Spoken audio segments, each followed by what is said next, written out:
বিসমিল্লাহির রহমানির রহিম। আজকে আবার একটা এপিসোড নিয়ে আসলাম। আশা করি আপনারা যে যেখানে আছেন সকলের মঙ্গল কামনা করি।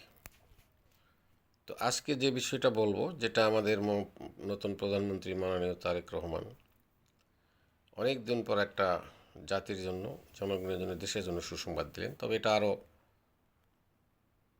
3 সপ্তাহ আগে দেওয়া উচিত ছিল। যেটা হচ্ছে যে বর্তমান বাংলাদেশের জ্বালানি সংকট, বিদ্যুৎ সংকট। আর এটা সংকট হওয়ার কারণই ছিল ইরান আমেরিকার যুদ্ধ, ইসরায়েল যুদ্ধ। তবে এই কারণে উনি যেগুলো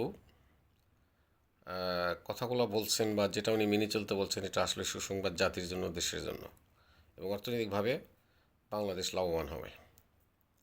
যে 6টার পরে যে দোকানপাট বন্ধ করে দিলেন, অফিস আদালত যে টাইম কমায় দিলেন, এটার কারণে বাংলাদেশের শত শত কোটি ডলার সাশ্রয় হবে। এই যে গাড়ি ঘোড়া 6টার পরে যে বন্ধ হবে, এই ব্যবসা বাণিজ্য বন্ধ হলে গাড়ি ঘোড়া কম চলবে। তাতে কী হবে?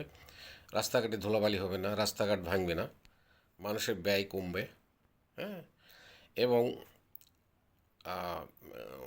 আবহাওয়া অসুখ বিসুখের ক্ষেত্রেও অনেক মানুষের উন্নতি হবে। তো যাই হোক, আমি মনে করি যে এই নিয়মটা সবসময় বহাল রাখা উচিত। কেননা যে আগে মানুষ কিন্তু সপ্তাহে 2 দিন বাজার করত, সেই 2 দিন বাজারে তার 1 সপ্তাহ চলে যেত।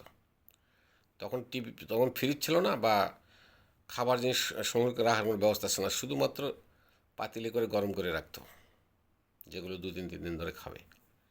তো সেই তুলনায় এখন মনে করি যে এখন তো সকলের ঘরেই ফ্রিজ আছে, যে কোনো জিনিস কিনে 2-4 দিন রাখে খেতে পারে।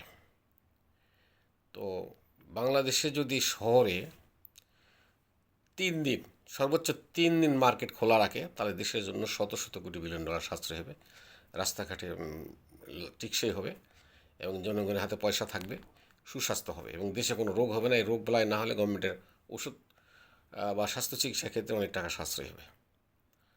তো আমি মনে করি এটা খুব ভালো হয়েছে।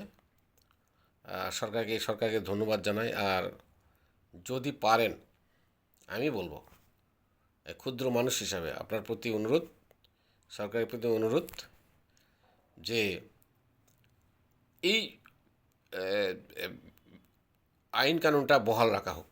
যুদ্ধ থাক আর না থাক, তাহলে দেখবেন আপনার বছরে অনেক টাকা উন্নয়ন হবে আপনার দেশের অর্থনৈতিক খাতে।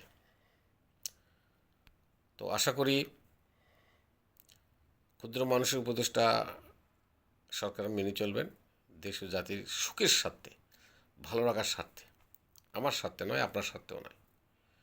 যাক, আপনাকে ধন্যবাদ জানাই। এরকম শুভ বুদ্ধি উদয় হোক আপনার আগামী দিনগুলো সুপথে চলুক এবং অগ্রগতি হোক করুন লাইফে এবং রাজনীতির ক্ষেত্রে।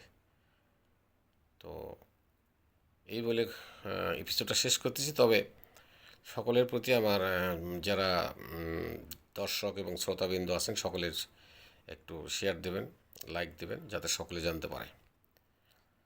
খোদা হাফেজ। আবারও সকলের শুভকামনা করে শেষ করছি। খোদা হাফেজ।